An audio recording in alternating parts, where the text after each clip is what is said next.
on Hot Copy, Senator Amy Marcos. Senator Marcos, good morning to you. Yes, good morning. Kumusta na kayo? All right, you said kailangan mangibabaw ang katotohanan.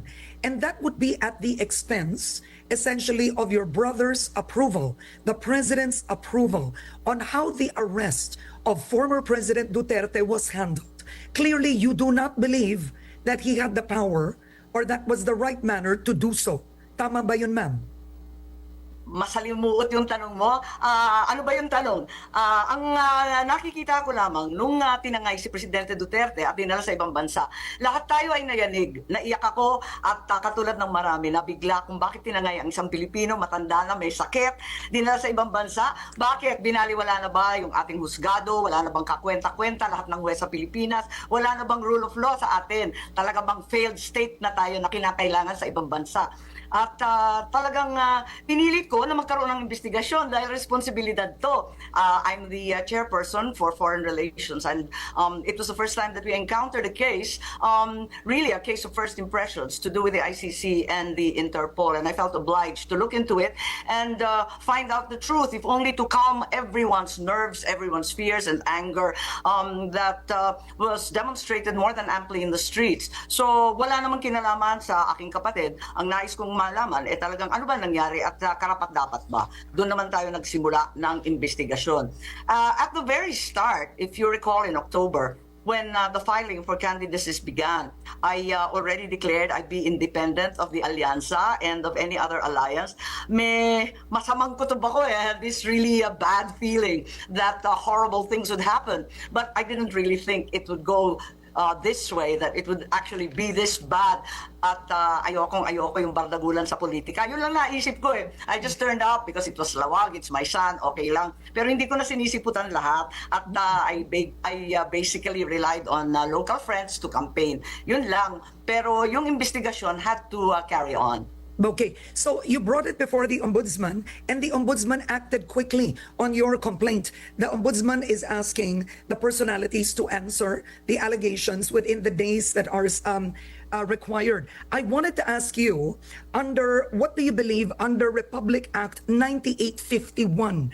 No less than Senior Associate Justice Carpio, who, by the way, is not politically aligned with you or President Marcos Jr., says that under RA 9851, the widespread murder or willful killing of civilians is considered a crime against humanity, and therefore the persons arrested may be brought to court before authorities so the president can decide to surrender a Filipino citizen. What do you make, Senator, of RA 9851? Yes, mahabang diskusyon namin yan sa hearing, and we also involved further experts such as Justice Ascuna, who was part and parcel of the framing of the Constitution. In addition, we also had legal consultants, we had attorneys and constitutional lawyers. Ang dinidiscuss namin yung 9851, particularly Section 17. There's no dispute regarding crimes against humanity, but the dispute revolved around surrender versus extradition. They were claiming that it was surrender. The Secretary of Justice indicated that it was surrender, when in fact the reference in the Interpol sheet was to extradition. Extradition, as we know, has just been ruled upon in a very critical case last year, yung immigration versus Yuenle. Ang dami-daming kondisyon. Mga 8 yata yun na kinakailangan, may hatol galing sa local court and so on. And in fact, the surrender that government was claiming is limited only to foreigners. So dapat hindi ginawang surrender katulad ng nangyari. But is that right? Dahil maliwanag naman na Pilipino siya. Kaya hindi dapat sinusurrender ang isang Pilipino. Okay, but Senator, does RA 9851 state that it's only for foreigners? It doesn't state right here that it's only for foreigners? Yes, what happened apparently when you investigate the records and the transcript, na tanggal yung surrender of foreigners. But it's very, very clear in the original draft. It's also there in the discussions. And for some mistake, there's been a failure to include the fact that surrender refers to foreigners. I think this is also constitutionally mandated because Filipinos do have a right guaranteed by the Constitution to live in their own homeland. Yung extradition, kapag magpapalayas ka, napakadaming kondisyon eh. Kaya kinakailangan siguro, yun na, yung in aid of legislation.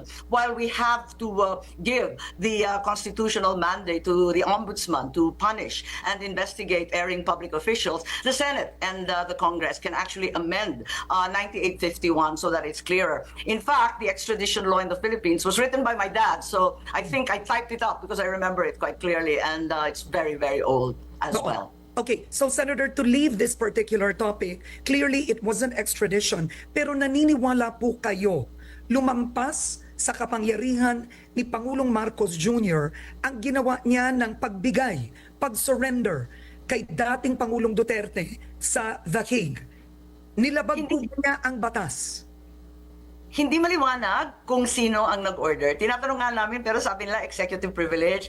Tapos nung bandang huli ang sinabi si Secretary of Justice, si Boyeng Remulla, sabi niya siya daw nag-order. So hindi po maliwanag kaya nahihirapan ako and I'm having a difficult time deriving witnesses because subpoenas have not been signed. Not a single one has been signed by the Senate President. And even the single person we held in contempt. First time ko mag-contempt, hindi ako mahilig niyan eh.